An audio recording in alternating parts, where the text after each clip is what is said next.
역사적으로 볼 때 십자가에 처형된 사람은 예수 한 분만이 아닙니다. 이미 고대 시대부터 십자가는 사형도구로 사용되어 왔기 때문에 수많은 사람들이 십자가에 달려 처형되었습니다. 그러나 예수께서 달리신 후 사람들은 십자가를 다른 의미로 바라보기 시작을 했습니다. 세계에서 가장 높은 교회의 종탑은 이 시카고에 있는 템플교회 종탑인데요.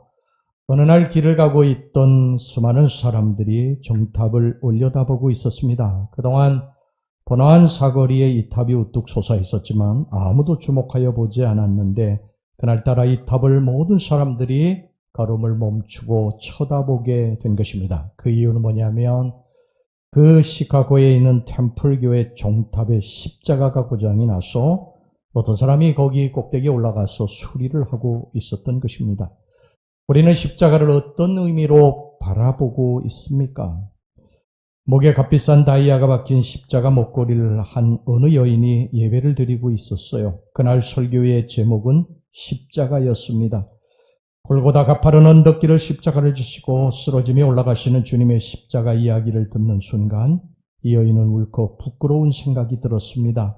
주님은 무거운 십자가를 내 대신 지시고 골고다 언덕길을 올라가셨는데 나는 보석 목걸이를 목에 걸고 다니고 있구나. 그런 생각을 하는 순간 그녀는 자기 목에 걸고 있는 십자가는 자신이 걸고 있어야 될 십자가가 아니라 십자가를 지었던 주님의 목에 걸어드려야 될 것이라는 생각이 들었습니다. 예배가 끝나고 그녀는 돌아가면서 손수건에 싼 목걸이를 목사님 손에 쥐어쥐고 돌아갔다고 합니다.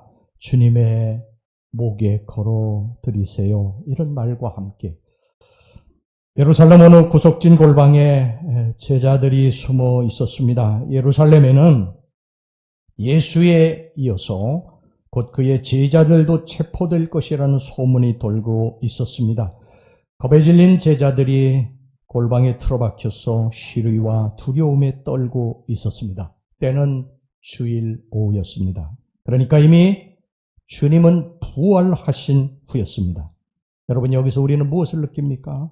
주님은 이미 부활하셨습니다. 싸움은 이미 끝났고 주님은 부활 승리하셨습니다. 그런데 제자들은 폐잔병처럼 골방에 틀어박혀 공포에 떨고 있는 것입니다. 혹 이 모습이 지금 우리들의 모습은 아닙니까? 예수님 부활해서 살아 계시는데 우리는 아직도 두려움과 불안 속에 떨며 살고 있지는 않습니까? 예수님은 부활하셨습니다. 그리고 지금 나와 함께하고 계십니다. 여러분 두려워하지 마시기를 바랍니다. 삶에 대해서 염려하지 마시기 바랍니다. 부활하신 예수님께서 우리들의 삶을 책임져 주실 것입니다.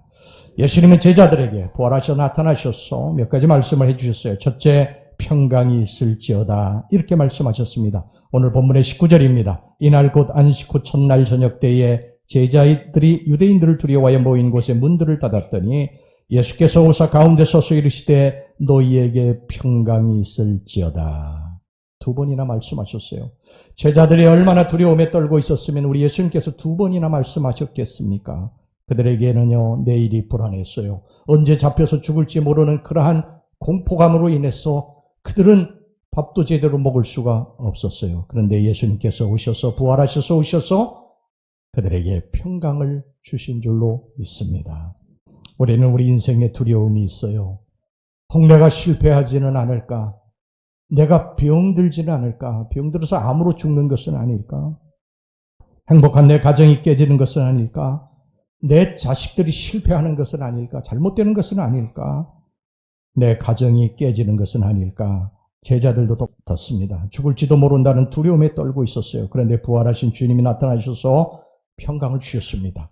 여러분 인생에는 풍랑이 있어요. 어느 누구도 이 풍랑은 비껴갈 수가 없습니다. 누구든지 인생을 살면서 다 풍랑을 만납니다. 그러나 두려워하지 말 것은 그 풍랑 가운데 부활하신 예수님이 계시면 풍랑을 잔잔케 하신다. 이것을 항상 기억하시고 부활하신 주님이 내 손을 잡고 지금 같이 가고 계시다. 이것을 믿으시고 담대하시고 두려워하지 마시고 그리고 염려하지 마시기를 주의 이름으로 축원합니다. 그 다음에 두 번째, 우리 예수님께서 손과 옆구리를 보여주셨어요. 20절입니다. 이 말씀을 하시고 손과 옆구리를 보이시니 제자들이 주를 보고 기뻐하더라. 이것은 부활의 실제성을 보여주시기 위한 행동이었어요. 여러분, 기독교는 머리로 아는 종교가 아니에요. 관념론이 아닙니다. 실제로 움직여서 만져보고 체험하고 눈으로 보는 종교예요. 여러분, 교회를 수십 년을 다녔고 직분이 올라가도 이러한 체험이 없으면, 기독교의 체험이 없으면 자신이 위험에 처할 때 예수 부인할 수 있어요. 얼마든지 예수를 팔 수 있습니다. 여러분, 주님을 만나지 못하면 허공을 붙잡고 사는 것하고 똑같아요. 이론에는 밝은데 기도도 미사여구를 동원해 써서 얼마든지 유창하게 할 수 있어요. 하지만 마음으로 안 믿습니다. 예수님이 부활하신 것도 안 믿고 내가 부활할 것도 안 믿습니다. 여러분, 성경은 성령의 감동을 받은 사람이 기록한 책이에요. 그렇기 때문에 우리의 지식으로 성경을 읽으면 전혀 이해할 수 없습니다. 여러분, 예수님이 무리를 걸으셨다는 게 그게 이해가 됩니까?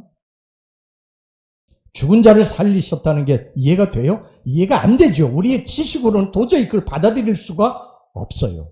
왜? 성경은 성령의 감동으로 쓰여진 책이기 때문에 믿음으로 보는 것입니다.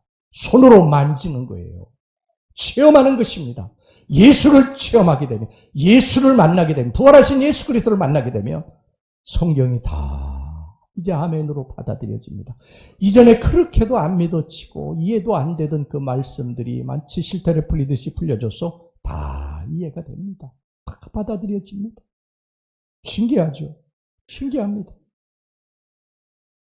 여러분, 라오디게아 교인들, 이 요한계시록에 보면 마지막 교회의 교인들의 모습을 라오디게아 교인들과 같다고 그렇게 이제 비유를 하는데, 이 라오디게아 교인들이 자신들을 뭐라고 생각을 했냐면요, 나는 부자라 부유하여 부족한 것이 없다고 스스로를 평가했어요. 그런데 주님은 그들을 그렇게 평가하지 않으셨습니다. 너희들이 권고하고 가련하고 가난하고 눈멀고 벌거벗었다. 우리는 성경에 대한 지식도 많이 합니다. 교회를 오래 다녀가지고 들은 풍어는 있어요. 성경을 또 읽어가지고 지식도 있어요. 그런데 안 믿어요. 예수님을 안 믿습니다. 부활하신 예수님을 안 믿습니다. 그리고 교회는 나와서 사람들과 만나서 대화하고, 그리고 필요할 때 주님을 부르고 또 기도도 해요. 여러분, 상황 바뀌면요, 여러분들이 가룟 유다가 됩니다. 그런 사람이 베드로가 되고 도망치는 제자들이 되는 거예요. 제자들이 부활하신 주님을 만나보기 전까지 어떤 모습이었습니까? 한 제자는 30에 예수님 팔아먹었어요. 또 한 제자는 예수님 모른다고요, 저주까지 하면서 부인하고 도망쳤어요. 나머지 제자들 다 도망갔습니다. 하지만 부활하신 주님을 만난 이후에 그들은 달라졌어요. 달라졌습니다. 살아계신 주님을 만나야 우리 삶이 달라지고 신앙생활이 달라집니다. 기도 안 하던 사람 성령 받으면 기도하게 됩니다. 기도의 자리에 자기도 모르게 찾아오게 됩니다. 헌신 안 하던 사람 헌신하게 돼요. 찬송 소리가 달라지게 됩니다. 매일 눈물로 삽니다. 말씀 듣다 울고 찬송 부르다 울고 울컥울컥합니다. 차 타고 가다가도 울컥울컥합니다. 눈빛이 달라집니다. 헌금이 달라집니다. 삶이 달라져요. 이 부활절에 살아계신 주님을 만날 수 있기를 주의 이름으로 축원합니다. 그 다음에 마지막으로 아버지께서 나를 보내신 것 같이 나도 너희를 보내노라고 하셨어요. 21절 보겠습니다. 예수께서 또 이르시되 너희에게 평강이 있을지어다. 아버지께서 나를 보내신 것 같이 나도 너희를 보내노라. 예수님이 제자들을 보내셨습니다. 어디로 보내셨습니까? 세상으로 보내셨어요. 왜 보내셨습니까? 전하라고 보내셨어요. 뭘 전하라고요? 내가 부활했다고 하는 것을 나가서 전하라는 거예요. 부활하신 예수님을 전하라고 제자들을 세상으로 보내셨습니다. 여러분, 예수님 우리를 보내셨어요. 세상에 나가서 예수님이 부활하시고 살아계시다고 하는 사실을 전하라고 보내셨습니다. 이게 예수님의 유언입니다. 유언은 지켜야 됩니다. 효자는 부모가 유언한 걸 지킵니다. 예수님이 우리들에게 영적인 유언을 하셨어요. 복음 전하라고, 예수 전하라고 유언하셨어요. 이걸 지켜야 영적인 효자인 줄로 믿습니다. 우리 주위를 보면요, 이제나 저제나 내가 이제 이 생 끝내야 되겠다, 이 생명을 내가 끊어야 되겠다, 이렇게 생각하고 사는 사람들이 우리 주변에요 있어요. 있습니다. 이런 사람들 구원하셔야 됩니다.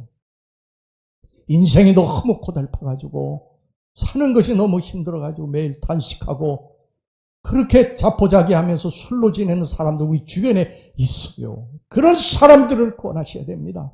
병 들어가지고 너무너무 고통을 당하고 매일매일 하루하루 한숨만 쉬며 사는 사람들이 우리 주변에 있어요. 그런 사람들에게 여러분 복음 전하셔야 됩니다. 근데 어찌 여러분 잠잠하고 계십니까? 어찌 예수님의 이 마지막 유언을 지키지 않는 것입니까? 요나와 같이 다시스로 도망하시면 안 됩니다. 죄악된 도성 니느웨로 가서 주님의 맡겨진 사명을 감당하시는 여러분들 되시기를 주의 이름으로 축원합니다. 예수님께서 뭐라고 그러셨습니까? 한 영혼이 천하보다 귀하다고 그러셨어요.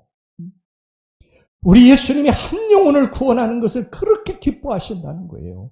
여러분, 우리 신앙생활이 뭐예요? 예수님 기뻐하는 일을 하는 게 신앙생활 아니겠습니까? 예수님이 천하보다도 한 영혼이 귀하다니까 이번에 여러분 우리 4월 10일 한 영혼을 구원한, 다음 주에 우리 한 영혼을 구원하는데 최선을 다할 수 있기를 주의 이름으로 축원합니다. 최선을 다했는데도 안 되면 또 다음에 또 기도하면서 하면 돼요. 그러나 뒷짐지고 무관심하고 그러면요, 주님이 기뻐하시지 않습니다. 주님의 일이기 때문에 우리들이 선포하면 주여 하면서 우리 달려가서 우리 주변에 하나님 정말 내 인생을 끝내려고 하는 사람들, 너무너무 고달픈 인생을 사는 사람들, 절망 가운데 사는 사람들을 구원해 내게 하옵소서, 내가 그 사람들 만나게 하옵소서, 그렇게 하면서 여러분이 열심히 하면 이번에 하나님 한 영혼 붙여주셔서 구원하게 될 줄로 믿습니다. 이 부활절 아침에 오늘 예수님께서 우리들에게 말씀하신 거, 너희에게 평강이 있을지어다. 여러분 평안하시기 바랍니다.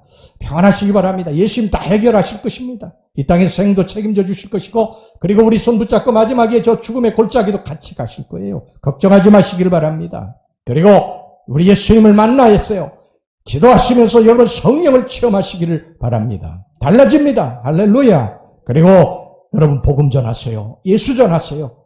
때를 어떤지 못 어떤지 부지런히 예수 전하고 살아가시기를 이 부활절 아침에 주의 이름으로 축원합니다.